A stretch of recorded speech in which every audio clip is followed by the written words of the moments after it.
J'étais assise dans la cuisine avec une tasse de café froid et je regardais mon relevé de compte.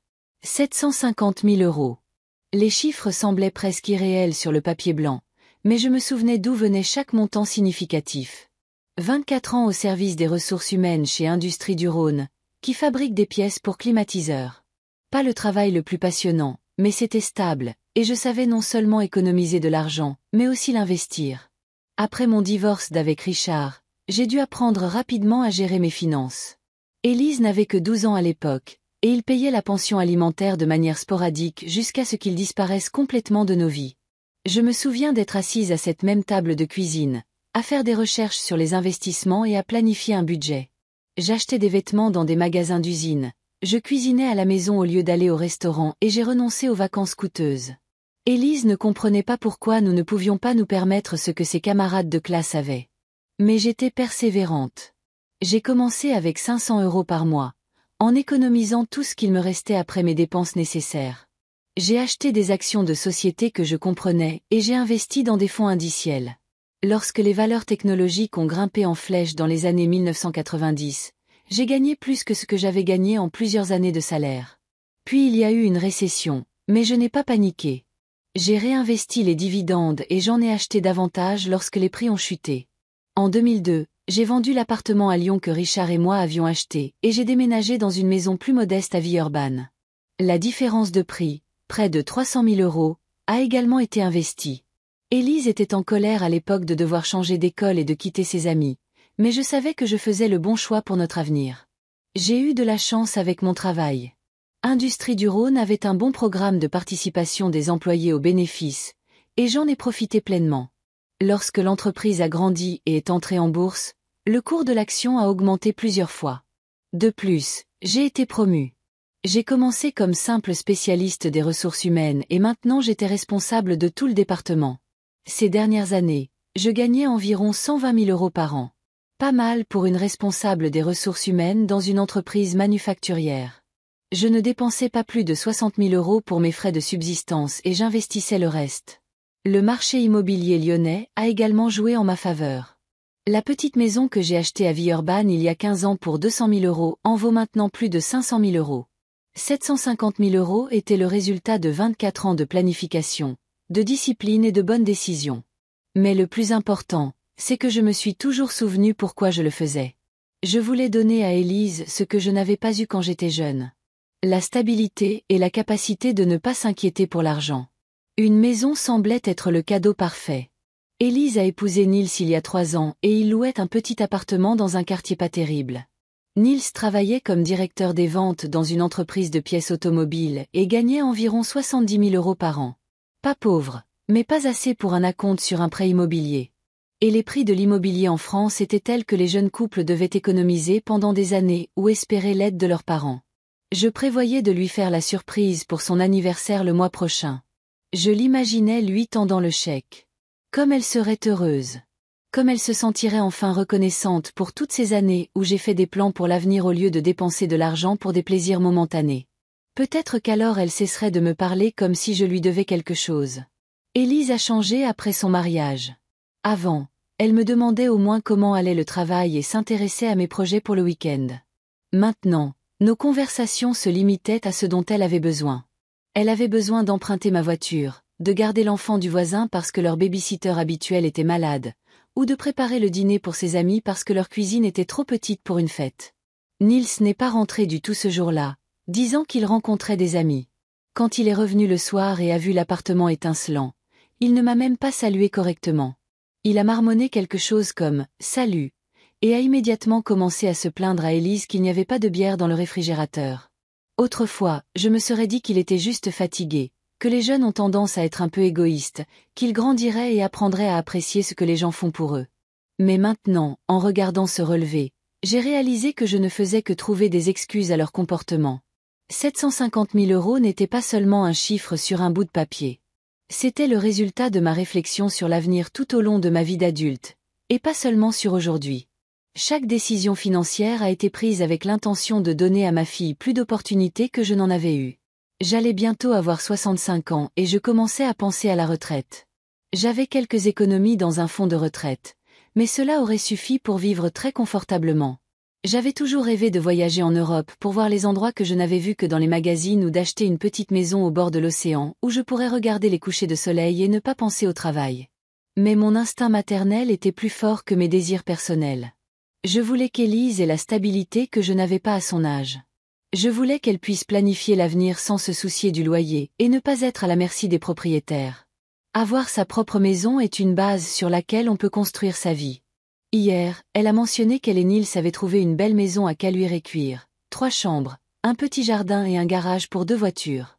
Le prix était de 850 000 €. La banque était disposée à leur accorder un prêt immobilier, mais ils avaient besoin d'un acompte de 20%, soit 170 000 €. Je prévois de leur donner le reste de l'argent pour les frais de déménagement, les meubles, les réparations et juste comme un filet de sécurité pour les premières années. 750 000 € leur permettraient non seulement d'acheter une maison, mais aussi de se sentir en sécurité pendant les premières années sans avoir à compter chaque euro. J'imaginais à quel point elle serait heureuse en l'apprenant. Peut-être que pour la première fois depuis longtemps, elle me regarderait avec gratitude et me ferait un vrai câlin, pas un câlin formel comme elle le fait maintenant. Peut-être que nous redeviendrions proches, comme nous l'étions quand elle était petite et qu'elle me racontait tous ses secrets. Le téléphone a sonné et j'ai vu le nom d'Élise sur l'écran. Je me suis demandé ce qu'elle voulait cette fois. « Salut, maman. » Sa voix était professionnelle, sans grande chaleur. « Écoute, Nils et moi voulons venir dîner samedi. Tu nous prépareras quelque chose de bon ? Je n'ai pas le temps et je n'ai pas envie de cuisiner. » Même l'invitation à venir dîner ressemblait à un ordre. « Pas, nous. Aimerions passer du temps avec toi, mais fais-nous à dîner. » J'ai fermé les yeux et j'ai compté jusqu'à 10. Comme on me l'avait appris dans mon cours de gestion du stress au travail. Bien sûr, ma chérie. À quelle heure devons-nous être là? Nous serons là vers 19 h. Et ne fais rien de compliqué. Nils n'aime pas les expériences. Quelque chose de simple et de copieux serait mieux. Elle ne m'a même pas demandé si l'heure me convenait ou si j'avais des projets pour samedi. Elle m'a juste dit quand il serait là et m'a donné des instructions sur le menu. Après qu'elle ait raccroché, je suis restée assise avec le téléphone dans les mains pendant un long moment, 750 000 €. Peut-être que c'était ma dernière chance de réparer notre relation, de lui montrer que j'étais prête à faire de grands sacrifices pour son bonheur. Ou au contraire, cela ne ferait que renforcer sa conviction que je ferais toujours ce qu'elle voulait, peu importe comment elle me traitait. J'ai plié le relevé de compte et je l'ai mis dans le tiroir de mon bureau. Quand Élise était petite, elle m'accueillait toujours à la porte après le travail. Elle courait vers moi, serrait mes jambes et babillait sur sa journée, ce qu'elle avait mangé au petit déjeuner, avec qui elle avait joué dans la cour, quel livre elle avait lu avec la nounou. Je me souvenais de ses étreintes. Si sincères, si pleines d'amour. Elle sentait le shampoing pour enfants et les biscuits que Madame Dubois, la voisine, lui achetait. Adolescente, elle est devenue plus renfermée, mais c'était normal. Tous les enfants passent par une phase où leurs parents leur semblent maladroits et démodés. Élise s'enfermait dans sa chambre, écoutait de la musique que je ne comprenais pas et se vernissait les ongles en noir. Mais même à cette époque, elle venait parfois dans la cuisine, s'asseyait à côté de moi et me parlait de ses problèmes à l'école ou du garçon qui lui plaisait. Après avoir obtenu son bac, elle s'est inscrite à l'Université de Lyon pour étudier l'administration des entreprises. J'étais si fière d'elle. Elle était la première de notre famille à obtenir un diplôme universitaire. Elle a payé ses frais de scolarité avec les économies qu'elle avait accumulées au fil des ans. 30 000 € par an, c'est beaucoup d'argent, mais je considérais que c'était le meilleur investissement au monde. En 3e année, elle a rencontré Nils lors d'une fête organisée par des amis communs. Il avait 2 ans de plus, travaillait déjà dans une entreprise de pièces automobiles, avait son propre appartement dans une nouvelle voiture. Quand Élise l'a ramené à la maison pour la première fois, j'ai tout de suite senti qu'il jugeait notre maison d'un œil critique. Il nous a salués poliment, mais ses yeux ont balayé les vieux meubles, remarquant les endroits usés sur le canapé et la fissure dans le mur que j'avais l'intention de réparer. « C'est confortable ici », a-t-il dit. Mais son ton était condescendant. C'était comme s'il nous faisait une faveur en trouvant quelque chose de bien dans notre modeste maison. Élise a commencé à avoir honte de notre maison. Quand elle venait avec des repas, il restait rarement longtemps. Il passait dire bonjour, prenait un café et partait faire des courses. Et quand je proposais de préparer le dîner, Élise disait qu'ils avaient déjà prévu de manger au restaurant avec des amis. Après le mariage, les changements sont devenus encore plus visibles.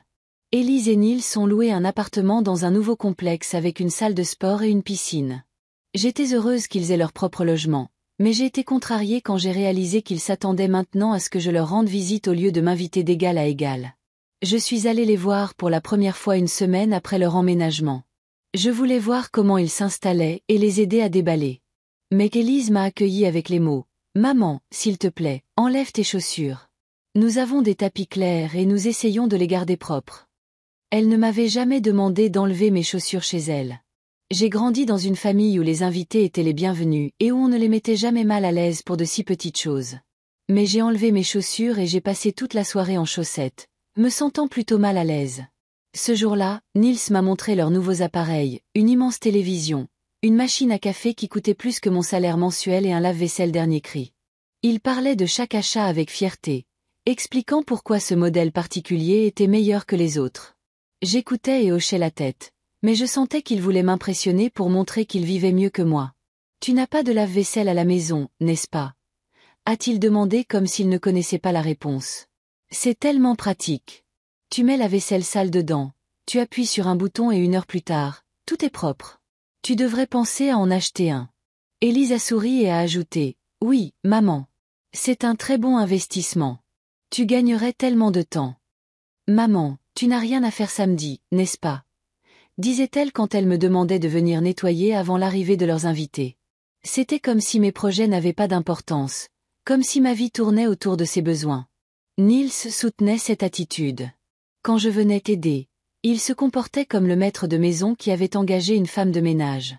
Il s'asseyait sur le canapé avec une bière et regardait la télévision pendant que je nettoyais leur salle de bain où il me donnait des instructions. Il faut essuyer l'intérieur du réfrigérateur, ou n'oublie pas de passer l'aspirateur sous le lit.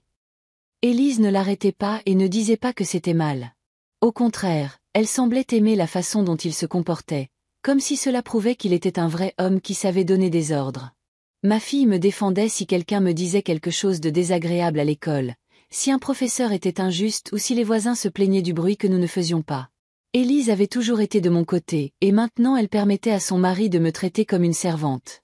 Il y a un mois, elle m'a demandé de garder leur fils de 2 ans pendant qu'ils allaient au cinéma. J'ai accepté, pensant que ce n'était qu'un service pour quelques heures. Mais quand je suis arrivée chez eux, il s'est avéré qu'ils avaient prévu de sortir toute la soirée. D'abord le cinéma, puis le dîner, puis une rencontre avec d'autres amis dans un bar. « Maman, tu aimes les enfants », a dit Élise quand j'ai exprimé ma surprise. « Et nous avons besoin de nous détendre. Nous ne sommes pas sortis ensemble depuis si longtemps. » J'ai passé 6 heures avec un enfant inconnu qui a pleuré, a réclamé sa mère et a refusé d'aller au lit. Quand ils sont revenus après minuit, Élise était légèrement ivre et joyeuse. Elle m'a remercié en passant et a immédiatement commencé à raconter à Nils à quel point il s'était amusé. « On devrait faire ça plus souvent, » a-t-il dit. « Ta mère peut toujours garder les enfants. » Comme si j'étais leur babysitter permanente, pas une personne avec mes propres projets et désirs. À ce moment-là, j'ai remarqué qu'Élise avait cessé de s'intéresser à ma vie. Avant, elle me posait des questions sur le travail, sur mon week-end, sur ce que je lisais ou regardais à la télévision. Maintenant, nos conversations commençaient par le récit de ses propres affaires et se terminaient par des demandes d'aide. Quand j'essayais de lui raconter quelque chose sur moi, elle écoutait distraitement, jetant un coup d'œil à son téléphone ou pensant à autre chose. Et si je mentionnais à quel point j'étais fatiguée après une semaine de travail difficile, elle répondait quelque chose comme « Allez, maman. Tout le monde a un travail. Au moins, tu as un salaire stable et tu n'as pas à te soucier d'une famille. » C'était comme si mes problèmes étaient insignifiants par rapport à ses préoccupations de jeune femme mariée. J'ai commencé à remarquer qu'après avoir parlé à ma fille, je me sentais vidée et triste. Avant, la voir m'énergisait, et j'aimais raconter à mes collègues ce qu'Élise faisait et comment sa vie se déroulait. Maintenant, je préférais ne pas mentionner nos conversations car elles me laissaient un goût amer dans la bouche. C'était particulièrement douloureux de voir comment elle interagissait avec ses amis et ses collègues. Avec eux, Élise était polie, attentive, intéressée par leurs opinions et leurs projets, mais elle me parlait nonchalamment comme si j'étais un meuble qui serait toujours là et ne nécessitait qu'aucune attention particulière. Nils a aggravé la situation. Il interrompait souvent nos conversations s'il avait besoin de quelque chose d'Élise. Il entrait dans la pièce et commençait à discuter de ses projets avec sa femme sans s'excuser d'interrompre notre conversation. où il allumait la télévision à plein volume quand nous essayions de parler dans la cuisine. Élise ne lui a jamais rien dit sur son comportement. Au contraire, elle a immédiatement déplacé son attention sur son mari comme si notre conversation n'avait aucune importance. J'ai commencé à comprendre qu'une certaine hiérarchie s'était développée dans leur famille où mes besoins et mes désirs passaient en dernier. Nils était le chef de famille. Élise était sa femme et j'étais une aide gratuite qui devait être reconnaissante de l'occasion de les servir. Et le plus triste, c'est qu'Élise semblait sincèrement ignorer que j'étais maltraitée. Pour elle, c'était devenu la norme, l'ordre naturel des choses. Le vendredi soir, j'ai fait une liste de courses pour le dîner du samedi. Nils n'aimait pas les expériences, comme me l'a rappelé Élise. J'ai donc prévu de faire un poulet rôti avec de la purée de pommes de terre et des haricots verts. Un repas simple et copieux que la plupart des gens aimaient. Pour le dessert, j'ai décidé de faire une tarte aux pommes. La recette était transmise dans notre famille depuis des générations. Le samedi matin, je me suis levée tôt et je suis allée au supermarché. J'ai choisi le poulet avec beaucoup de soin, j'ai cherché les légumes les plus frais et j'ai acheté du bon beurre et de la crème pour la purée. J'ai dépensé près de 100 € en nourriture pour un dîner pour 3 personnes, mais je voulais que tout soit parfait. J'ai commencé à cuisiner à la maison dès le matin. J'ai pétri la pâte pour la tarte et je l'ai mise au réfrigérateur, j'ai nettoyé et coupé les légumes et j'ai préparé le poulet pour le mariner. À midi, la cuisine était remplie des arômes d'épices et d'herbes fraîches. À 15 h, le téléphone a sonné. Élise appelait pour confirmer les détails du dîner. « Maman, quel vin as-tu acheté ?» a-t-elle demandé sans préambule. « Je n'ai pas acheté de vin, » ai-je répondu, surprise par la question. « Tu n'as pas dit que nous avions besoin de vin. »« Comment ça, tu n'as pas acheté de vin ?» Nils boit toujours du vin avec le dîner. Il lui faut quelque chose de rouge et de sec, de préférence pas le moins cher. J'ai regardé l'horloge.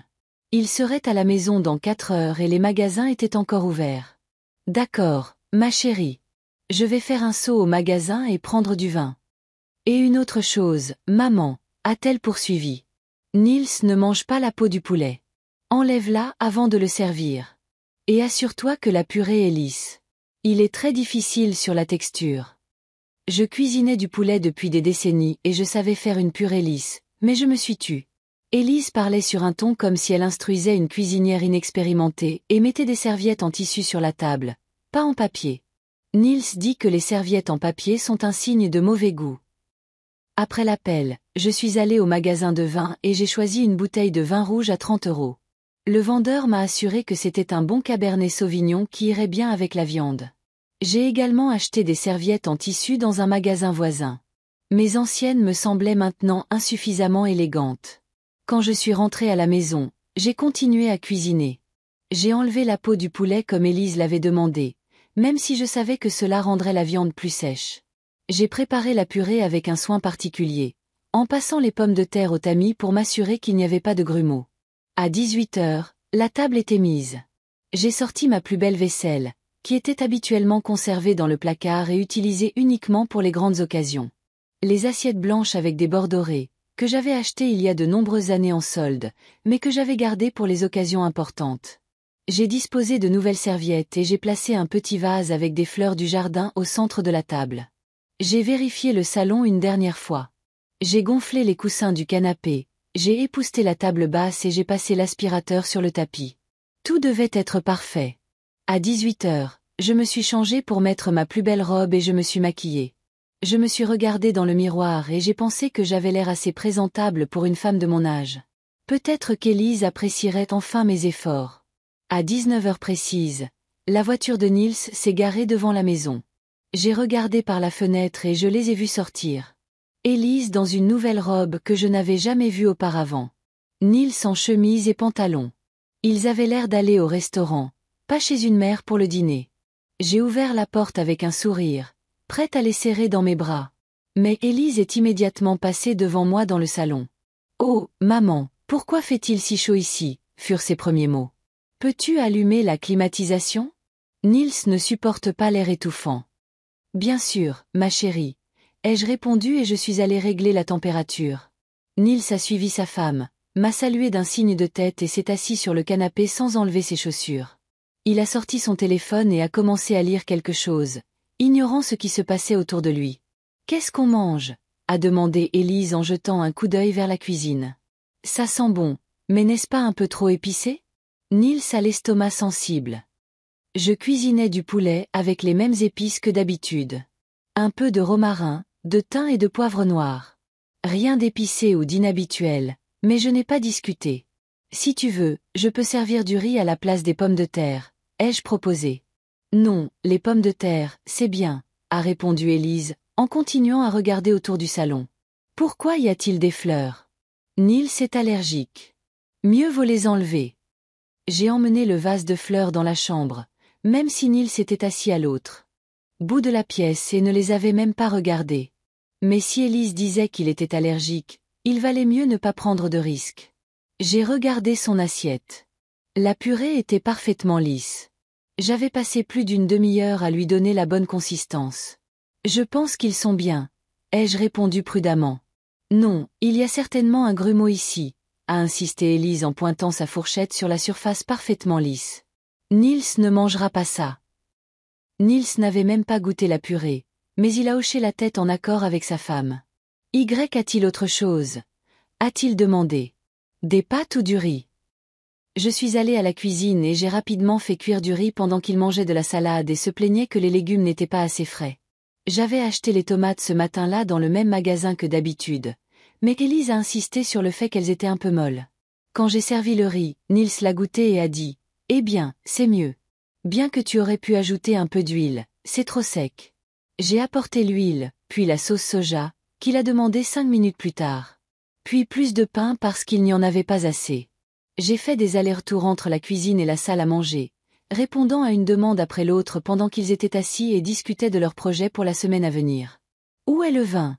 a demandé Nils quand je suis retournée à table pour la 1e fois. J'ai apporté la bouteille et un tire-bouchon.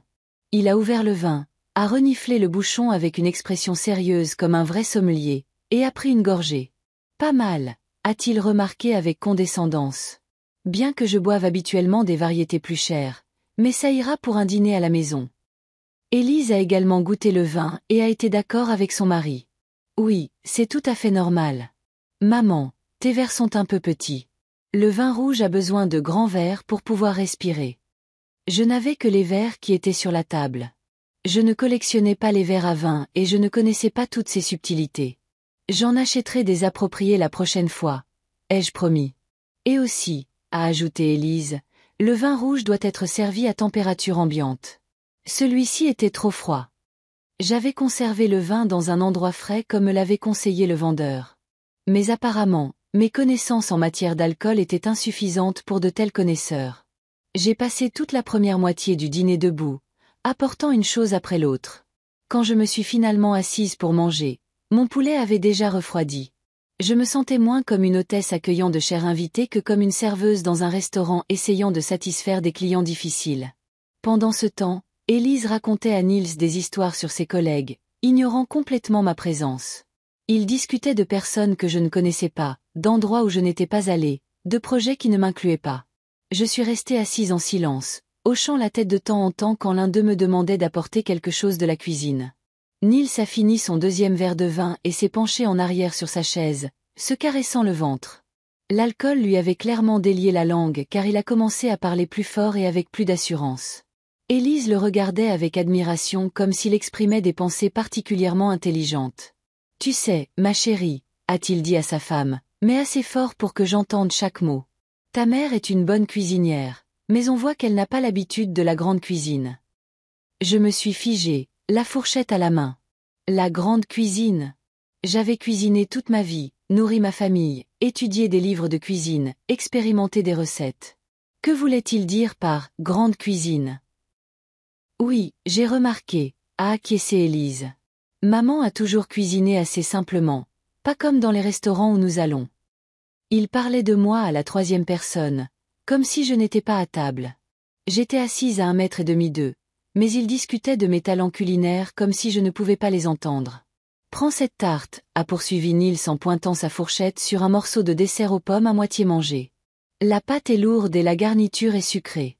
Ce n'est rien comparé aux tartes que nous avons mangées dans ce café français la semaine dernière. »« Oh, oui, » a ajouté Élise. « C'était divin, et la présentation était si belle.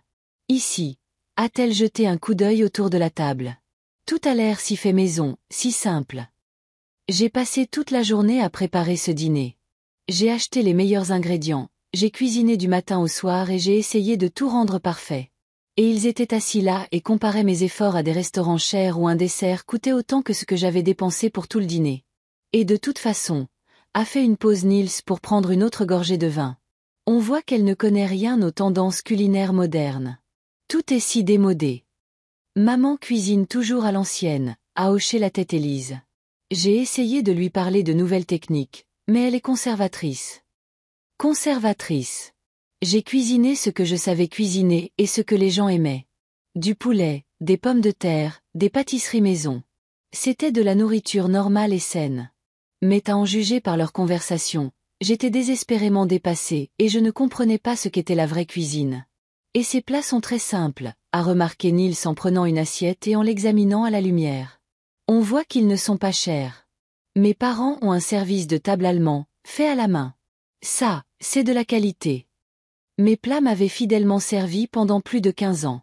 Des assiettes blanches avec des bords dorés que j'avais achetées en solde mais que j'avais toujours trouvées belles et élégantes. Il s'est avéré qu'à ses yeux, elles étaient simples et bon marché. Et ces serviettes. Élise a pris une serviette en tissu que j'avais achetée spécialement ce matin-là. Quel tissu bon marché! Les bons restaurants ont des nappes de qualité complètement différentes. J'ai acheté ces serviettes pour 30 € parce qu'Élise avait dit que les serviettes en papier étaient de mauvais goût. Et maintenant, il s'est avéré que même celles en tissu n'étaient pas assez bonnes pour leur goût raffiné. Allez, ma chérie, Niels a posé sa main sur l'épaule de sa femme. Tout le monde ne peut pas se permettre des choses de qualité. Ta mère a un budget modeste. Elle économise surtout. Un budget modeste. Je gagnais plus de 100 000 € par an et je pouvais me permettre beaucoup plus que ce qu'il pensait. Je ne voyais tout simplement pas l'intérêt de dépenser beaucoup d'argent pour de la vaisselle ou des serviettes qui n'étaient utilisées qu'une fois par mois. Oui, maman a toujours été économe, a acquiescé Élise. Parfois même trop. Tu te souviens comment elle achetait mes vêtements dans les friperies quand j'étais petite? J'achetais des vêtements dans les friperies parce que j'étais une mère célibataire divorcée et que j'essayais de donner à ma fille tout ce dont elle avait besoin dans les limites de notre budget. Élise était toujours propre et bien habillée, même si elle n'avait pas les vêtements les plus chers. Mais maintenant, elle s'en souvenait comme si je l'avais privée de quelque chose d'important. Tu te souviens de notre vieille voiture? A-t-elle poursuivi. J'avais tellement honte quand elle me conduisait à l'école dans cette vieille bagnole. Cette voiture nous a bien servi pendant 8 ans. Elle n'était pas neuve, mais elle était fiable et économique. J'aurais pu acheter une meilleure voiture, mais je préférais dépenser mon argent pour l'éducation de ma fille plutôt que pour impressionner ses camarades de classe. Et sa maison est si petite, a ajouté Niels. 2 chambres, une salle de bain. La maison de mes parents est 2 fois plus grande avec une piscine et un jardin. Ma maison était assez grande pour une personne. Je l'ai achetée après mon divorce, lorsque le marché immobilier était plus abordable. Elle était confortable, agréable et payée. Mais à leurs yeux, elle ressemblait à une cabane comparée au manoir auquel ils étaient habitués. Maman pourrait déménager dans quelque chose de plus agréable, a remarqué Élise. Mais elle est attachée à son quartier. Elle ne veut pas changer. Je ne suis pas attachée au quartier. Je ne voyais tout simplement pas l'intérêt d'acheter une maison plus grande que ce dont j'avais besoin juste pour impressionner les autres. Mais expliquer cela était inutile. Il s'était déjà fait une opinion sur moi. Et quel travail ennuyeux elle a poursuivi Niels. RH dans une usine. On ne peut pas comparer ça à une affaire sérieuse.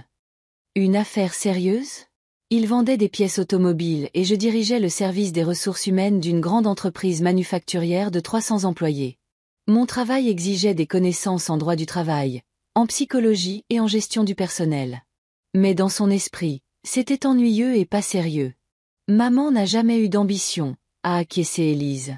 Elle se contente de peu. Elle n'a jamais aspiré à plus, et elle ne se plaint jamais, a ajouté Niels. Elle est si soumise. Tu lui dis quelque chose et elle se tait et fait ce qu'on lui demande. Soumise. Ce mot m'a blessée plus que tout. Je n'étais pas soumise. J'étais une mère patiente et aimante qui essayait de maintenir une bonne relation avec sa fille. Mais à leurs yeux, cela ressemblait à de la faiblesse, à une volonté de tout supporter. Je me sens même parfois mal à l'aise, a avoué Élise.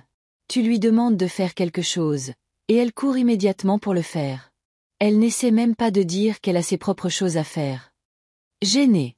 Était-elle gênée que sa mère l'aime et soit prête à l'aider, mais pas si gênée qu'elle ait cessé de demander des faveurs? Allez, la rassurait Niels. Laisse-la se sentir utile. C'est important à son âge, et c'est pratique pour nous d'avoir une telle aide. Une aide. Pas une mère, pas une belle-mère, mais une aide. Une femme qui fait le ménage et ne demande pas à être payée pour cela. Au fait, s'est tournée Élise vers moi. Maman, peux-tu venir demain nous aider à faire les cartons? Nous voulons emmener nos vêtements d'hiver au chalet des parents de Niels. Ils avaient passé une demi-heure à discuter de mes défauts à la troisième personne, et maintenant ils demandaient calmement une autre faveur, comme si de rien n'était.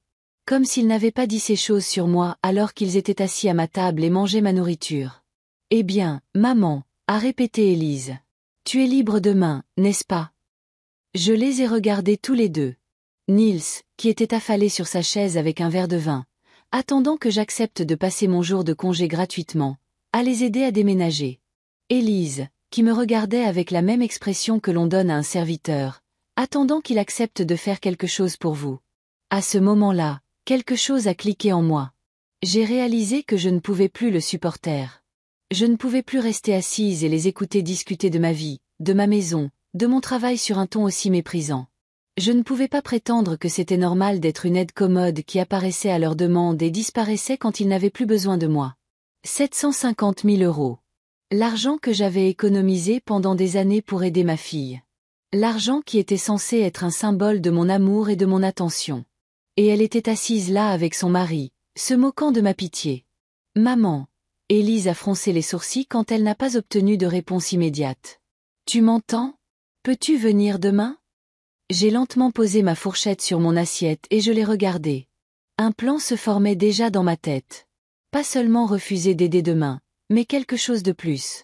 Une décision qui changerait notre relation pour toujours. Je verrai, ai-je répondu doucement. Ils sont partis vers 22 heures, me laissant seule avec une pile de vaisselle sale et un poids sur le cœur. Élise m'a embrassée sur la joue en guise d'au revoir, comme toujours, et a dit « Merci pour le dîner ». Mais ces mots sonnaient formels, sans chaleur.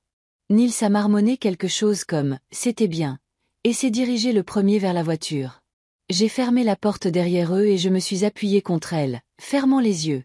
La maison est devenue silencieuse, à l'exception du tic-tac de l'horloge dans le salon et du bourdonnement du réfrigérateur dans la cuisine. Le silence était assourdissant après 1 heure et demie à les écouter discuter de ma vie, de ma maison et de mon travail sur un ton qui me faisait me sentir comme une ratée qui n'avait rien accompli. Je suis entrée dans la cuisine et j'ai regardé la table. Les restes du dîner que j'avais passé toute la journée à préparer gisaient dans les assiettes. Niels avait mangé la moitié du poulet et laissé tous les accompagnements, se plaignant des grumeaux dans la purée parfaitement lisse. Élise avait picoré sa salade et n'avait mangé qu'un morceau de tarte, parlant de dessert français de café chic. Les verres à vin étaient vides, 30 € la bouteille, que Niels avait qualifié de « pas mal pour un dîner à la maison », comme si c'était une concession de sa part de boire mon vin bon marché dans ma modeste maison. J'ai commencé à débarrasser la table machinalement, empilant les assiettes sales dans l'évier. Les serviettes en tissu que j'avais achetées spécialement pour eux étaient froissées et éclaboussées de sauce. Tissu bon marché, avait dit Élise. J'avais payé 30 € pour elles, pensant que je faisais quelque chose de spécial pour un dîner de famille. La vaisselle à bord dorée que je ne sortais que pour les grandes occasions était simple et bon marché à leurs yeux. Ces assiettes m'avaient servi pendant plus de 15 ans. Je les avais achetées dans un bon magasin, je les avais choisies avec soin, pensant qu'elles étaient belles et élégantes, mais il s'est avéré qu'elles étaient bon marché comparées au service de table allemand des parents de Niels. Je me suis assise à la table de la cuisine, sans finir le nettoyage, et j'ai regardé par la fenêtre. Il faisait noir dehors, seuls quelques lampadaires éclairaient la route déserte. Les voisins dormaient déjà, leurs fenêtres étaient sombres. Les gens normaux passaient leur samedi soir tranquillement, et je perdais le mien à écouter ma propre fille critiquer ma vie. Maman a toujours été économe, parfois même trop. Les mots d'Élise continuaient de tourner dans ma tête. Trop économe. Je m'étais sacrifiée pour lui donner une bonne éducation. Je lui achetais tout ce dont elle avait besoin, même si cela signifiait me priver de quelque chose. Et maintenant, elle en parlait comme si j'étais une avare qui l'avait privée d'une enfance normale. Des vêtements d'occasion. Oui, je lui achetais des choses dans les friperies quand elle était petite. Mais ils étaient toujours propres, beaux et en bon état. Je passais des heures à fouiller dans les rayons pour trouver quelque chose qui convenait. Élise avait toujours l'air soignée et jolie, mais elle avait honte de notre vieille voiture, de notre petite maison, de mon modeste travail. Notre vieille voiture, elle nous a servi pendant 8 ans sans aucune panne grave. Elle emmenait Élise à l'école, à ses activités extrascolaires, chez le médecin, chez ses amis. J'aurais pu acheter une voiture plus récente et plus chère avec un prêt, mais je préférais ne pas m'endetter. J'économisais de l'argent pour des choses plus importantes. L'éducation de ma fille, notre avenir et la maison. Petite, 2 chambres, une salle de bain. Quand je l'ai achetée après mon divorce, elle me semblait merveilleuse. Ma propre maison, où personne ne pouvait nous dire ce que nous pouvions ou ne pouvions pas faire. Où Élise pouvait amener ses amis, où elle avait sa propre chambre qu'elle pouvait décorer à sa guise. Mais aux yeux de mon gendre, c'était une cabane comparée à la maison de ses parents. Mon travail était ennuyeux et sans importance. J'avais travaillé dans la même entreprise pendant 24 ans, passant de simple spécialiste à chef de service. Je gagnais plus de 100 000 € par an, ce qui n'était pas mal pour une femme de mon éducation et de mon âge. Mais Nils, qui vendait des pièces automobiles, considérait mon travail indigne de respect. Maman n'a jamais eu d'ambition. Ces mots m'ont profondément blessée. Pas d'ambition. Je l'ai élevée seule, travaillant et étudiant en même temps pour obtenir une promotion. J'ai économisé de l'argent, je l'ai investi, j'ai planifié notre avenir. De quelle ambition de plus ma fille avait-elle besoin? Je me suis levée et je me suis dirigée vers la fenêtre, regardant mon reflet dans la vitre sombre. Une femme de 64 ans qui avait travaillé, économisé et planifié toute sa vie, qui s'était privée de plaisir pour le bien de sa fille. Et ma fille était assise à ma table, se moquant de ma soumission. Maintenant, après ce soir, cette idée me semblait absurde. Pourquoi donner une somme aussi énorme à quelqu'un qui me considère comme une ratée? Qui se moque de mon style de vie, de mes valeurs, de mes réussites, qui ne me voit que comme une servante gratuite, prête à faire tout ce qu'elle demande. Élise n'appréciait pas ce qu'elle avait déjà. Elle n'appréciait pas mon aide, mon amour, mon temps. Elle prenait tout pour acquis et avait honte de moi devant son mari. Elle lui parlait de mes défauts, de la honte qu'elle avait eue enfant à cause de notre vie modeste. Que se passerait-il si je lui donnais cet argent? Elle achèterait une maison dans un quartier prestigieux et recevrait des invités dans de belles pièces avec des meubles chers. Elle parlerait à ses amis de sa nouvelle maison et oublierait de mentionner d'où venait l'argent. Ou pire encore, elle en parlerait avec le même ton dédaigneux. Maman a finalement décidé de dépenser ses économies pour quelque chose de valable. J'imaginais comment elle et Nils meubleraient leur nouvelle maison, comment ils choisiraient des appareils électroménagers chers et elle choisirait les meubles et la décoration. Comment ils inviteraient des amis pour une pendaison de crémaillère et montreraient fièrement chaque pièce. Et peut-être mentionnerait-il en passant que maman a aidé avec la compte, comme si c'était une bagatelle et non le résultat de toute ma vie. Et ensuite, ils s'habitueraient à leur nouveau style de vie et commenceraient à chercher de nouveaux défauts dans ma vie. Ma maison semblerait encore plus modeste comparée à leur maison spacieuse. Ma voiture, mes vêtements, mon style de vie, tout cela deviendrait encore plus inadapté à leur compagnie. Je me suis levée et j'ai commencé à faire les 100 pas dans la cuisine, réfléchissant à la situation. 750 000 € pourraient changer radicalement ma propre vie. Je pourrais acheter l'appartement au bord de l'océan dont j'avais toujours rêvé. Je pourrais voyager, voir le monde que je n'avais vu que dans les magazines et à la télévision. Je pourrais vivre confortablement et magnifiquement sans avoir à justifier mon style de vie modeste à ma fille. Ou j'aurais pu investir cet argent encore plus judicieusement et m'assurer une retraite luxueuse. Je n'aurais pas eu à dépendre des aides de l'État, à lésiner et à économiser, ou à réfléchir à 2 fois avant chaque petite dépense. J'aurais pu vivre comme je le voulais, pas comme mon budget le permettait. Mais ce n'était pas seulement une question d'argent. C'était une question de principe. Élise devait comprendre que les attitudes ont des conséquences. Qu'on ne peut pas exploiter sans fin l'amour de quelqu'un sans rien donner en retour. Que le respect doit se mériter, et non être automatiquement accordé en raison des liens familiaux. J'ai pensé à ce que je lui dirais quand elle appellerait pour demander de l'argent. Et elle appellerait certainement parce qu'elle était habituée à ce que sa mère l'aide toujours. Elle était habituée à ce que je ne dise jamais non, que je ne pose jamais de conditions, que je n'exige jamais de gratitude ou de respect. Mais cette fois, ce serait différent. Cette fois, je dirais non et j'expliquerai pourquoi. Non pas parce que je n'ai pas d'argent, mais parce que je ne veux plus être une aide soumise qui n'existe que pour la commodité des autres. Élise sera choquée. Elle est habituée à ce que sa mère s'adapte toujours à elle, sacrifiant toujours ses propres intérêts pour les siens. Le refus la surprendra, peut-être même la choquera. Mais peut-être que cela la fera reconsidérer son attitude envers moi. Ou peut-être pas. Peut-être qu'elle se mettra simplement en colère et dira que je suis devenue égoïste dans ma vieillesse, que je ne veux pas aider ma fille unique à cause de quelques rancunes, que je me comporte comme une enfant gâtée qui boude pour des broutilles. Mais même si c'est le cas, je ne pouvais pas continuer à vivre comme je l'avais fait. Je ne pouvais pas prétendre que ce soir n'avait pas eu lieu, que je ne les avais pas entendus se moquer de ma vie, de mes valeurs, de mes efforts. J'ai pris mon relevé de compte et j'ai regardé les chiffres pendant un long moment. 750 000 euros. Ma liberté, mon indépendance, mon droit de vivre comme je veux, pas comme les autres s'attendent à ce que je vive. Ma décision était finale. Je ne donnerai pas cet argent à Élise. Je n'achèterai pas son amour et son respect, qui devraient être donnés librement.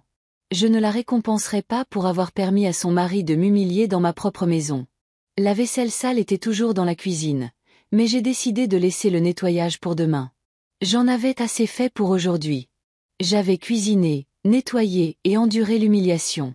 Demain, une nouvelle vie commencerait. Je me suis réveillée le dimanche matin avec une sensation inhabituelle de légèreté. Le soleil brillait à travers les rideaux, et la maison était calme et paisible. Pour la première fois depuis longtemps, je n'avais pas à me dépêcher, à m'occuper de qui que ce soit ou à répondre aux demandes de qui que ce soit. Élise m'avait demandé hier de l'aider à déménager, mais je ne lui avais pas donné de réponse définitive, et je n'allais pas l'appeler aujourd'hui. Je me suis levée, j'ai fait du café et je me suis assise à la table de la cuisine avec mon relevé de compte, 750 000 euros. Hier, cet argent était destiné à ma fille, et aujourd'hui il n'appartenait qu'à moi. C'était un sentiment étrange, à la fois effrayant et exaltant. Que pouvais-je faire avec tout cet argent? Je n'avais jamais prévu de le dépenser pour moi-même. Donc, je n'avais même pas pensé aux possibilités. J'avais toujours pensé uniquement à comment aider Élise, comment assurer son avenir. Et maintenant, un tout nouveau monde s'ouvrait à moi. La première chose qui m'est venue à l'esprit, c'est l'immobilier. Je pourrais vendre ma maison à Villeurbanne et acheter quelque chose de mieux. Pas parce que ma maison était mauvaise, mais simplement parce que je pouvais maintenant me le permettre. Un appartement avec vue sur la mer, dont j'avais rêvé pendant des années, ou une petite maison à Antibes, où l'air était plus pur et la vie plus calme. J'ai ouvert mon ordinateur portable et j'ai commencé à parcourir les sites immobiliers. Les prix dans les zones côtières étaient élevés, mais pas astronomiques pour mon budget. Un appartement de 2 chambres avec vue sur la Méditerranée coûtait environ 600 000 euros.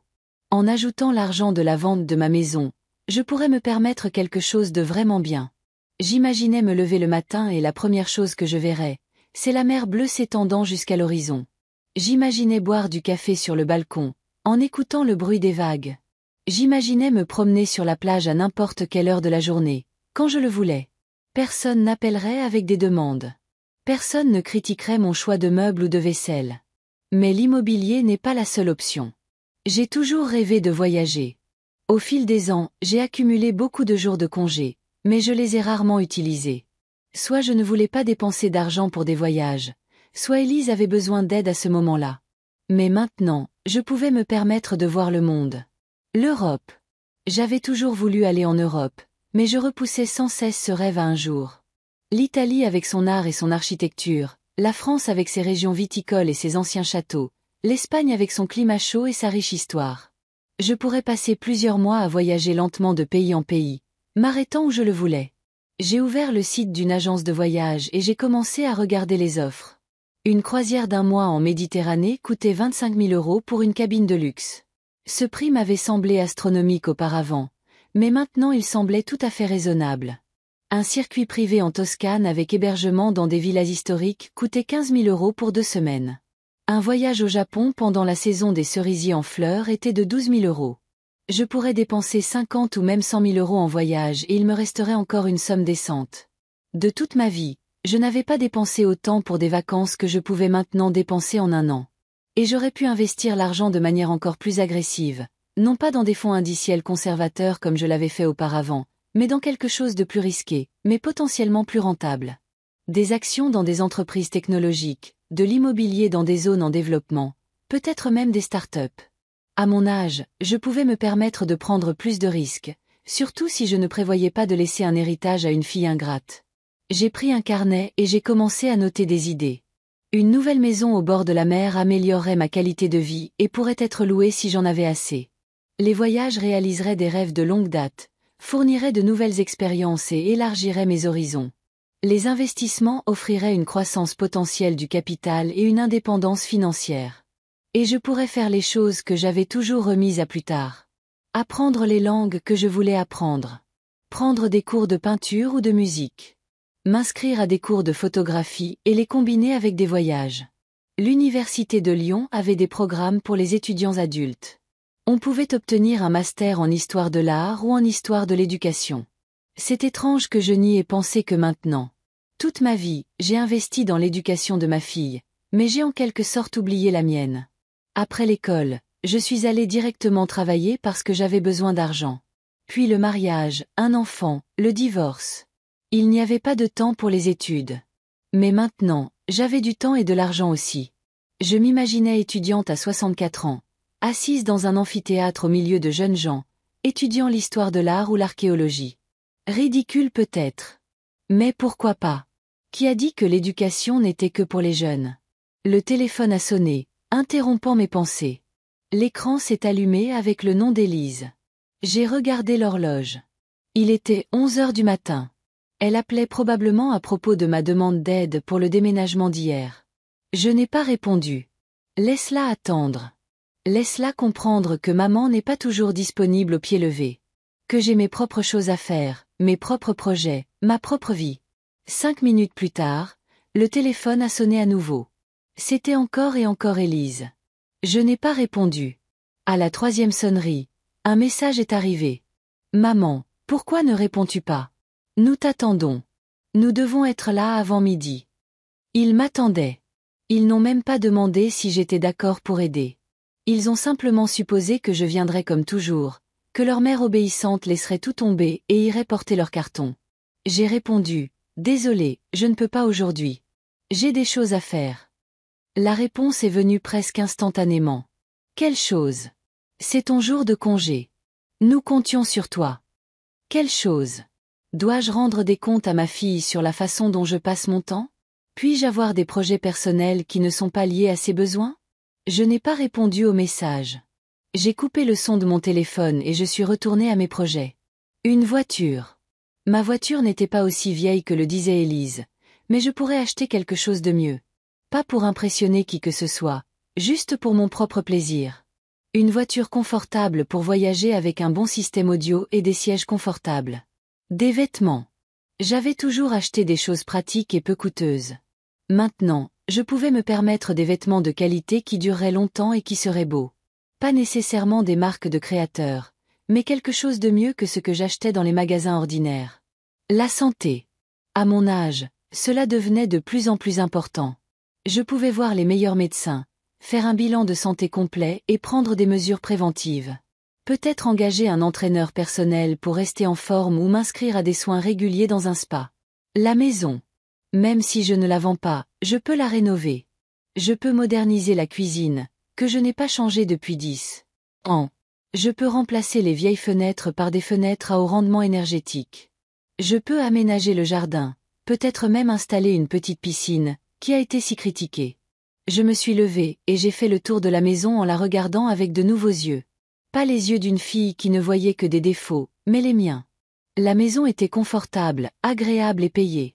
Elle contenait beaucoup de bons souvenirs. Peut-être que je ne devrais pas la vendre. Peut-être que je devrais juste la rendre encore meilleure pour moi-même. La cuisine avait besoin d'être modernisée. C'était vrai. Mais pas parce qu'elle était simple, comme l'a dit Niels, mais parce que je voulais changer quelque chose moi-même. De nouvelles armoires, des appareils modernes, des comptoirs en granit, non pas pour impressionner les invités, mais pour mon propre confort. La salle de bain pourrait également être rendue plus confortable. Une grande baignoire où je pourrais me détendre après une dure journée. Un bon éclairage, des luminaires de haute qualité. Toutes les choses pour lesquelles j'avais économisé pendant des années, mettant de l'argent de côté pour ma fille.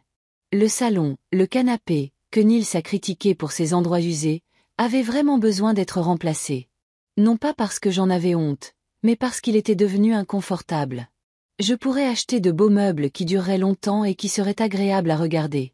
Je suis retournée à la table et j'ai continué à faire ma liste. J'avais tellement d'idées que je ne savais pas par où commencer. Pour la première fois de ma vie, j'avais tellement de possibilités et c'était à la fois excitant et un peu effrayant. Mais le plus important, c'est que je me sentais libre. La liberté de choisir quoi faire avec mon propre argent. La liberté de le dépenser pour moi-même, et non pour quelqu'un qui n'appréciait pas mes sacrifices. La liberté de vivre comme je le voulais, et non comme les autres s'attendaient à ce que je vive. Mon téléphone a vibré à nouveau. Un autre message d'Élise. Je n'ai même pas pris la peine de le lire. Quoi qu'elle ait écrit, cela ne changerait pas ma décision. Mon temps d'assistante soumise était terminé. Il était temps de vivre pour moi. Le mardi soir, alors que je me préparais le dîner, le téléphone a sonné. Au cours des 2 derniers jours, Élise avait appelé plusieurs fois, mais j'avais répondu brièvement, en disant que j'étais occupée. Elle était clairement perplexe quant à la raison pour laquelle sa mère était soudainement devenue si indisponible, mais elle n'avait pas insisté pour obtenir une explication. Cette fois, il y avait une excitation inhabituelle dans sa voix. « Maman, j'ai une nouvelle incroyable », a-t-elle commencé sans préambule. Nils et moi sommes retournés voir cette maison à Caluire-et-Cuire aujourd'hui. Tu te souviens que je t'en avais parlé? Je m'en souvenais. Une maison de 3 chambres à 850 000 euros nécessitant un acompte de 170 000 euros. Oui, je me souviens, ai-je répondu calmement, en continuant de remuer la soupe sur le feu. Eh bien, il s'avère que les propriétaires sont prêts à baisser un peu le prix. Ils sont pressés de vendre car ils déménagent dans une autre région. On peut l'avoir pour 820 000 euros. C'est génial. La voix d'Élise était pleine d'excitation, comme si elle avait gagné au loto. 30 000 euros était une belle économie, mais pas assez pour crier sur tous les toits. Félicitations, ai-je dit d'un ton neutre. Et maman, on a rencontré nos voisins. Ils sont si gentils. Ils ont 2 enfants à peu près de notre âge. Le mari travaille dans l'informatique et la femme a sa propre entreprise de décoration d'intérieur. Tu imagines le quartier? Élise parlait de nos futurs voisins avec un tel enthousiasme, comme si elle faisait déjà partie de leur cercle. J'écoutais et je pensais à la rapidité avec laquelle elle avait oublié le dîner de samedi, ses commentaires sur ma soumission et mon budget modeste. Et la maison est encore mieux à l'intérieur qu'elle n'en avait l'air au premier abord, a-t-elle poursuivi. La cuisine est immense avec un îlot au milieu. On pourrait y cuisiner pour de grands groupes. Et le salon a une vraie cheminée à bois. Nils a dit que ce serait très confortable en hiver. Je les imagine dans cette maison. Élise préparant le dîner pour de nouveaux amis dans la cuisine spacieuse. Nils allumant la cheminée et se sentant comme le seigneur du manoir. Leurs invités admirant les environs et l'intérieur. Et la salle de bain de la chambre principale est tout simplement fabuleuse, s'est enthousiasmée Élise. Un jacuzzi, une douche séparée, 2 lavabos, comme dans un hôtel de luxe. Chaque détail qu'elle décrivait aurait dû me rendre heureuse pour son futur bonheur. Mais au lieu de cela, je me sentais détachée, comme si j'écoutais une inconnue parler de la vie de quelqu'un d'autre. Et il y a aussi un petit bureau, a poursuivi ma fille. Nils veut y installer un bureau à domicile. Il dit qu'il travaillera de la maison 2 jours par semaine. Ça nous fera économiser de l'essence et nous donnera plus de temps ensemble. Économiser de l'essence. Drôle d'entendre ça de la part de quelqu'un qui avait critiqué mon sens de l'économie. Mais quand il s'agissait de leurs propres dépenses, économiser de l'argent devenait soudainement une stratégie judicieuse. « Maman, tu écoutes ?» a demandé Élise, remarquant que j'étais restée silencieuse trop longtemps. « Oui, j'écoute. La maison a l'air très bien. » « Elle n'a pas l'air bien. Elle est parfaite. On en est tombés amoureux au premier regard. C'est vrai, le prix est élevé, mais avec ton aide, on peut y arriver. » Voilà. Finalement, nous en sommes arrivés au point. Tout ce bavardage enthousiaste n'était qu'un prélude à une demande d'argent. Élise ne parlait pas de la maison parce qu'elle voulait partager sa joie avec sa mère, mais parce qu'elle préparait le terrain pour une conversation sur les finances. « Je voulais te demander ça en personne, » a-t-elle poursuivi, son ton devenant plus sérieux. « Tu te souviens que tu as promis de nous aider à acheter une maison, n'est-ce pas? Enfin, tu n'as pas promis explicitement, mais tu as dit que tu y réfléchirais. » Je ne me souvenais pas d'avoir promis quoi que ce soit. Nous avions discuté de leur projet d'achat de maison plusieurs fois, et j'avais en effet pensé à aider, mais je n'avais fait aucune promesse. « Élise, je ne t'ai jamais fait de promesse d'argent, » ai-je dit calmement. « Allez, maman. Ne cherche pas la petite bête. Tu sais que nous comptons sur ton soutien. » Tu as des économies et nous avons besoin d'un acompte. Il comptait sur mon soutien. Il ne demandait pas ou n'espérait pas. Il comptait dessus comme si c'était quelque chose qui allait de soi. Comme si c'était un service qu'une mère était obligée de fournir à sa fille adulte. De combien avez-vous besoin exactement? Ai-je demandé. Même si je connaissais la réponse. Eh bien, l'acompte est maintenant de 164 000 € plus les frais d'enregistrement, d'inspection de la maison, d'assurance, encore 10 000 €. Et j'aimerais avoir un filet de sécurité pour les premiers mois, 50 000 €. Ça fait environ 225 000 €. 225 000 €, un tiers de mes économies. Mais j'étais sûre qu'Élise s'attendait à un montant plus important. Elle pensait probablement que je lui donnerais la moitié ou même plus pour qu'il puisse non seulement acheter la maison, mais aussi la meubler à leur goût. C'est beaucoup d'argent, ai-je fait remarquer. Maman, de quoi tu parles? Ce n'est pas un problème pour toi. Tu as des économies. Tu me l'as dit toi-même. Et une maison, ce n'est pas une bagatelle. C'est un investissement dans notre avenir. Un investissement dans leur avenir. Pas dans le mien, pas dans notre relation, mais spécifiquement dans leur vie dont j'étais effectivement exclue. J'étais censée financer leur bonheur tout en restant un sponsor généreux mais invisible. D'ailleurs, a ajouté Élise, nous ne demandons pas un cadeau pour rien. C'est une maison où tu seras toujours une invitée bienvenue, où nous nous réunirons pour les vacances et où nous t'inviterons les week-ends. Tu imagines comme ce sera génial de passer du temps dans une belle et spacieuse maison? Une invitée bienvenue. Après le dîner de samedi, ces mots sonnaient particulièrement cyniques. Je m'imaginais dans leur nouvelle maison, assise sur un canapé cher dans un beau salon pendant qu'Élise et Nils discutaient de mes défauts, ignorant le fait que je pouvais les entendre. J'ai cet argent, ai-je dit lentement. Mais je ne vais pas vous le donner. Il y eut un silence, un long et lourd silence pendant lequel je pouvais entendre le tic-tac de l'horloge dans la cuisine et la soupe qui bouillonnait sur le feu. Quoi? A finalement dit Élise. Je n'ai pas compris. Qu'est-ce que tu as dit? J'ai dit que je ne vous donnais pas d'argent pour la maison. Maman, c'est une sorte de blague? Tu ne peux pas être sérieuse. Je suis absolument sérieuse. Mais pourquoi? La voix d'Élise a commencé à sonner paniquée. Qu'est-ce qui ne va pas? Tu as des problèmes d'argent? Tu as besoin d'argent pour un traitement médical? Elle a essayé de trouver une explication rationnelle à mon refus. N'importe quoi sauf que sa mère ne voulait tout simplement pas financer la vie de sa fille ingrate. Je vais bien, ai-je répondu. Et mon argent aussi. J'ai juste décidé de le dépenser pour moi-même. Et tes enfants? A-t-elle poursuivi. Les parents ne sont-ils pas censés aider leurs enfants? N'est-ce pas ton devoir? Devoir? Pas un désir, pas une expression d'amour, mais un devoir. Élise croyait que je lui devais de l'argent simplement parce que j'étais sa mère. C'était mon devoir de t'élever, de t'éduquer et de te lancer dans la vie, ai-je répondu. J'ai fait tout ça. Tu es une femme adulte avec un travail et un mari. Maintenant, tu dois te débrouiller seule. Je n'arrive pas à croire que tu dises ça. Élise criait presque. Nous sommes ta famille, les seules personnes que tu as, et tu choisis des caprices idiots plutôt que notre bonheur. Des caprices idiots. Elle appelait mes rêves et mes projets des caprices idiots. Et leur désir de vivre dans une maison chère à mes frais était apparemment une nécessité de la vie. Élise, samedi soir, toi et Nils avez passé 1 heure et demie à discuter de ma vie, ai-je dit en essayant de rester calme. Vous avez parlé de la ratée que je suis, de la médiocrité et de la mauvaise qualité de tout ce que j'ai. Vous vous êtes moqué de ma soumission, et maintenant vous voulez que cette même ratée vous donne presque toutes ses économies. Maman, on ne voulait pas faire de mal. On discutait juste, tu sais, on t'aime. C'est une façon très étrange d'exprimer son amour, ai-je fait remarquer. D'accord, peut-être qu'on s'est un peu emporté, mais ce n'est pas une raison pour nous priver de ton aide. On s'excusera si on t'a blessé. Si j'ai été blessé, pas, nous avons eu tort. Mais, si tu es blessé, même maintenant, elle n'admettait pas que leur comportement était inacceptable.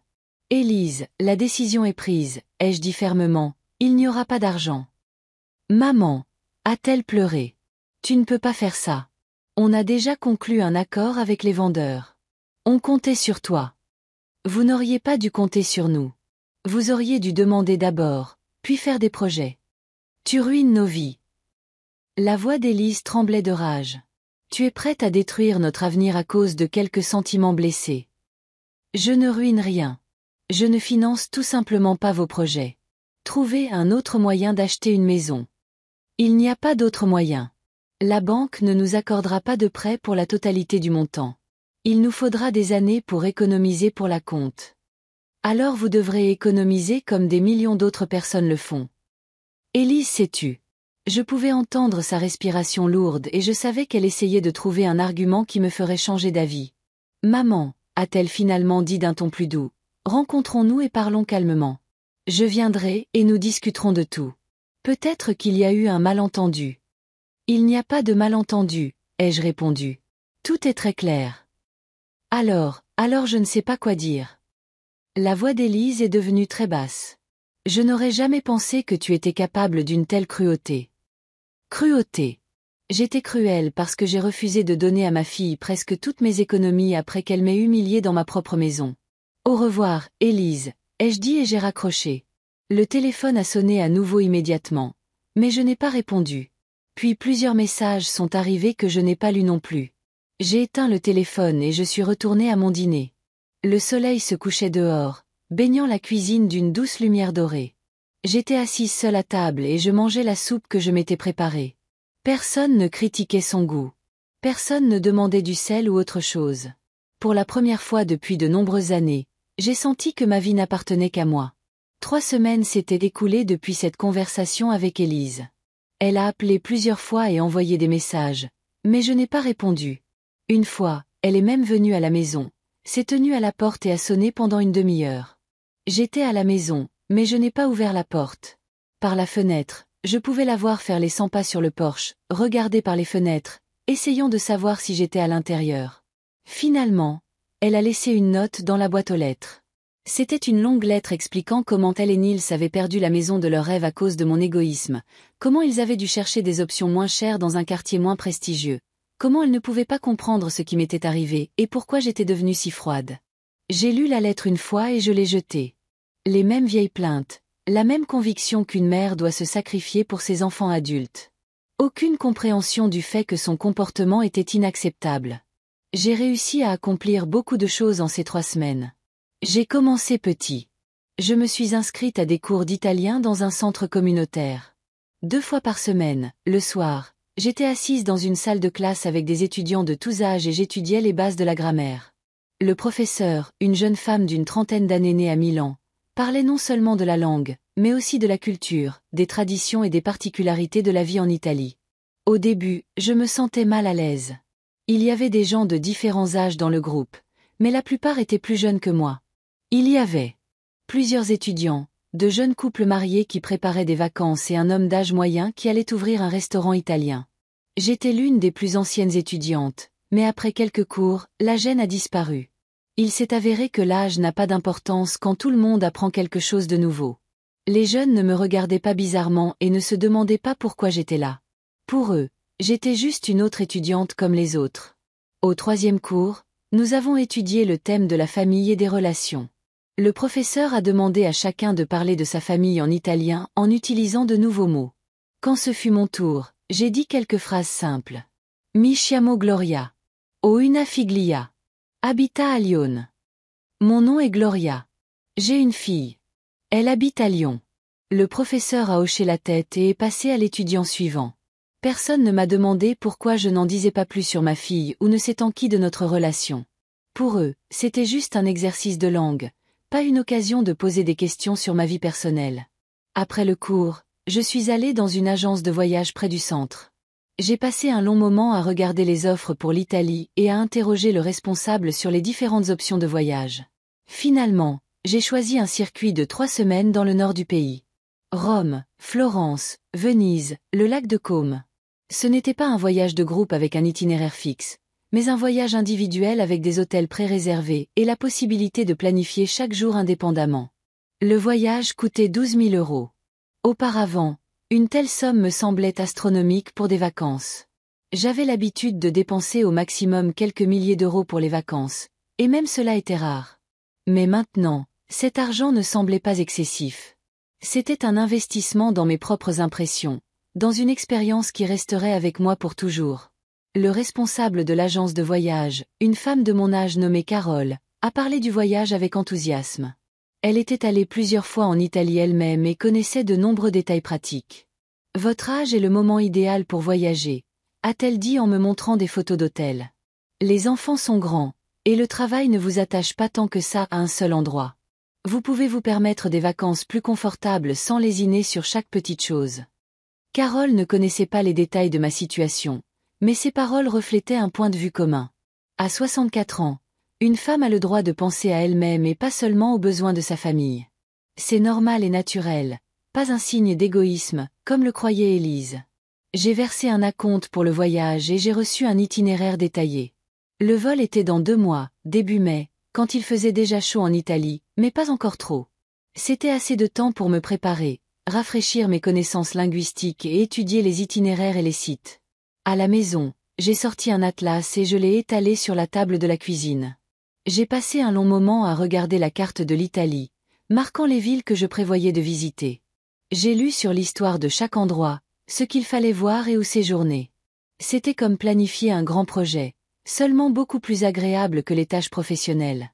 J'ai trouvé des forums de voyage sur Internet où les gens partageaient leurs expériences de voyage en Italie. J'ai lu des conseils sur la façon de se déplacer entre les villes, quel musée visiter et où essayer la cuisine locale. Certaines des recommandations provenaient de personnes de mon âge qui avaient également découvert la joie des voyages indépendants. J'étais particulièrement intéressée par Florence, une ville d'art et d'architecture où l'on peut passer des jours à aller d'un musée à l'autre. La galerie des Offices, le Palais Pitti, la cathédrale de Santa Maria del Fiore. Des noms que je connaissais des livres et des émissions de télévision deviendraient bientôt des lieux réels que je verrais de mes propres yeux. Le week-end, je suis allée à Lyon dans une grande librairie et j'ai acheté plusieurs guides sur l'Italie. À la maison, je les ai étalés sur la table basse du salon et je les ai lus le soir, planifiant chaque jour du voyage. C'est devenu un nouveau passe-temps, remplaçant mes programmes télévisés du soir. Mes collègues de travail ont remarqué le changement dans mon humeur. Je suis devenue plus vive, je souriais plus souvent et je parlais avec enthousiasme de mes projets de vacances. Marie, mon assistante, a été surprise d'entendre parler du voyage à venir. Gloria, tu n'as jamais parlé de vouloir voyager avant, a-t-elle fait remarquer pendant notre pause déjeuner. Qu'est-ce qui a changé? J'ai réfléchi à sa question. Qu'est-ce qui avait vraiment changé? Je n'avais pas hérité d'argent supplémentaire, et je n'étais pas soudainement devenue une personne différente. J'avais simplement cessé de faire passer les besoins des autres avant mes propres désirs. Je suppose que j'ai réalisé que la vie n'est pas éternelle, ai-je répondu. Et si je ne commence pas à vivre maintenant, quand le ferai-je? Marie a hoché la tête d'un air compréhensif. Elle avait 45 ans, 2 enfants adolescents et un mari avec un revenu instable. Elle dépensait la majeure partie de son salaire pour sa famille et s'accordait rarement quelque chose de personnel. Mais dans ses yeux, j'ai vu non pas une condamnation de ma décision, mais plutôt une légère envie. « Et comment votre fille a-t-elle réagi à vos projets » a-t-elle demandé. « Ma fille est occupée par sa propre vie », ai-je répondu évasivement. Je n'ai pas parlé à mes collègues du conflit avec Élise. Je ne voulais pas entendre de conseils sur l'importance des relations familiales et la nécessité de pardonner à ses proches. Ma décision était mûrement réfléchie et définitive, et je n'avais pas besoin de l'opinion de qui que ce soit d'autre sur la question. Ce soir-là, en rentrant à la maison, j'ai trouvé une autre lettre de ma fille dans la boîte aux lettres.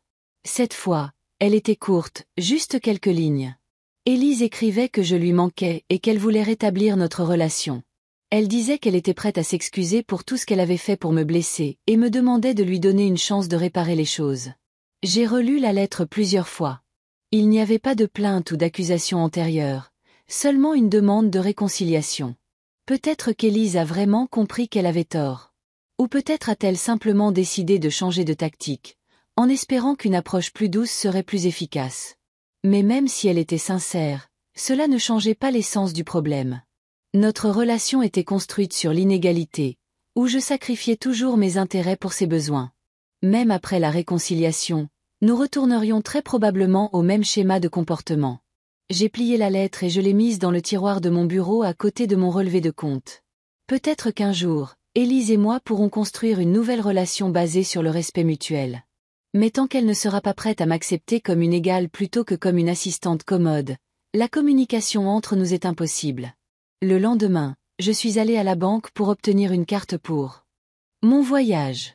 Le directeur, un jeune homme d'une 30aine d'années, a examiné mon historique de crédit et mes relevés de compte.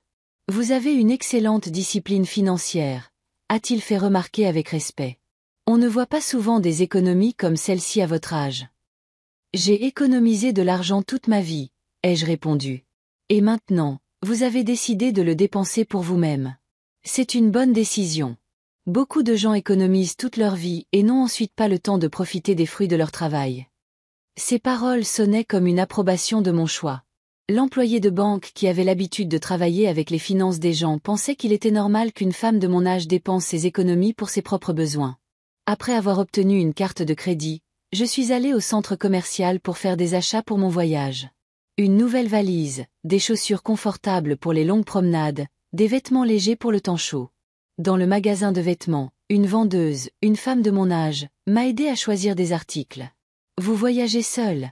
a-t-elle demandé en mettant mes achats dans un sac. « Oui, seule, ai-je répondu. Comme c'est merveilleux. Je rêve aussi d'un voyage comme celui-là. Mon mari n'aime pas l'Europe. Il préfère les vacances à la plage, mais je veux voir des musées, de l'architecture et découvrir l'atmosphère des vieilles villes. » Elle parlait avec une pointe d'envie, mais sans jugement. Pour elle, une femme voyageant seule en Europe était un rêve, pas un caprice étrange. À la maison, j'ai étalé mes nouvelles affaires sur le lit. Une belle valise à roulettes, des chaussures confortables dans lesquelles je pourrais marcher toute la journée.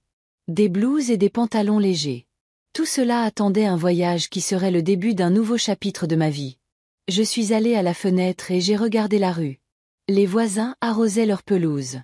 Les enfants jouaient dans les cours. La vie suivait son cours. Dans 2 mois, je serais dans un autre pays, dans un autre monde, parmi des gens parlant une langue inconnue. C'était excitant et un peu effrayant, mais en même temps, je ressentais une anticipation pour des aventures que je n'avais pas eues dans ma vie depuis de nombreuses années. L'anticipation de la liberté de choisir où aller et quoi faire sans me soucier des attentes et des besoins des autres. 750 000 € m'ont donné cette liberté. Pas seulement la liberté financière, mais aussi la liberté émotionnelle. La liberté de ne pas me sentir coupable de penser à moi. La liberté de ne pas avoir à justifier chaque décision à des personnes qui n'appréciaient pas mes sacrifices. Élise pensait que j'étais égoïste. Peut-être qu'elle avait raison. Mais après 24 ans d'abnégation, j'avais droit à un peu d'égoïsme sain.